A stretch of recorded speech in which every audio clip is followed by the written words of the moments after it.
My name is Steve Killingsworth. I am an investor here in Michigan. And today we're going to recap the CubeSmart fourth quarter 2021 performance and highlight the 2022 outlook per the CubeSmart earnings call. Let's get started. For the quarter, same store revenue is up 15.8%. Expenses are up 4.2%, leading to NOI growth of 20.6%. For the quarter, occupancy was flat at 93.8%. Interesting to note that revenue of $175 million missed guidance by $49 million. And I looked at the stock price for when this earnings transcript was released. These numbers came out. There was a slight dip in the stock price, but immediately rebounded right back up. Usually when there's a miss on the top line growth like that, stocks will take a hit for a while, but that just shows you how the fundamentals are for self-storage, and that investors do believe in the overall performance of the industry. Sequentially from the third quarter, realized rent grew by 170 basis points, which indicates 16% growth for the quarter in rent. And they pointed out there, the only REIT to sequentially grow their rent from third quarter to fourth quarter. They also go on to say that 2021 was the best year ever. Not much of a surprise if you've been following along. 2021 was a record-breaking year in a lot of respects for self-storage. The CEO also noted the ability to push rates, and that allowed them to achieve their free funds from operation of 58 cents a share, which is an increase of 23%. Also, occupancy. Some markets are seeing 96 to 97%, but then going forward, they predict a range on the high end, 75 basis points higher, and then 50 points. That's what they're going to see the range throughout. They also noted the key acquisition was the Storage West portfolio, which is 59 stores located out west in Arizona, Colorado, Texas. It'll allow them to expand their geographic footprint in other markets that they didn't have a footprint in currently.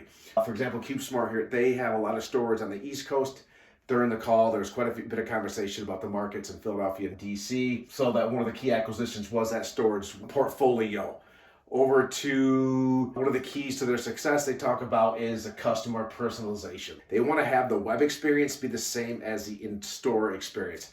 The in-store experience, they'll greet you with a water, very customer-oriented. That's what they're working on, to make the online experience very similar to the in-person experience. I want to ask about the move-in, move-out. There's a slight shift in this metric during the third and fourth quarter, which is not much of a surprise, given that there's a lot less people moving during those quarters. And then they said 5 to 7% delta between the two, which is a 60 basis point improvement in the ratio of move-ins to move-outs. If you watch another video of mine about self-storage demand indicators, one of those is the move-in versus move-out.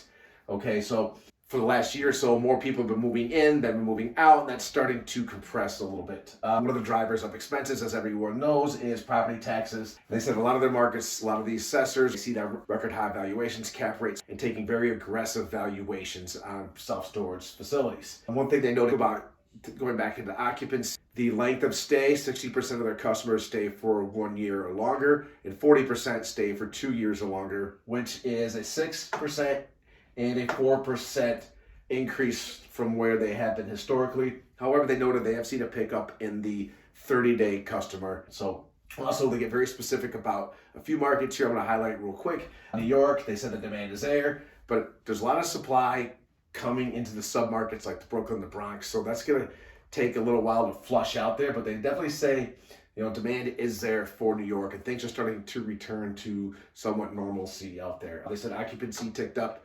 75 basis points. The DC market, and where the DC market is part of the Maryland MSA, and so overall the state of Maryland, the Maryland market is okay, but they said the DC market will be a drag. Revenue growth for the quarter, or for the upcoming year, and that's due to more supply. They said a few of their stores, they have 5 stores in DC, and then I think 10 more were coming out. So definitely a lot more competition coming to that market. Another stellar quarter by one of the REITs, CubeSmart. That's all I have for you today. We'll talk to you next time, and go blue.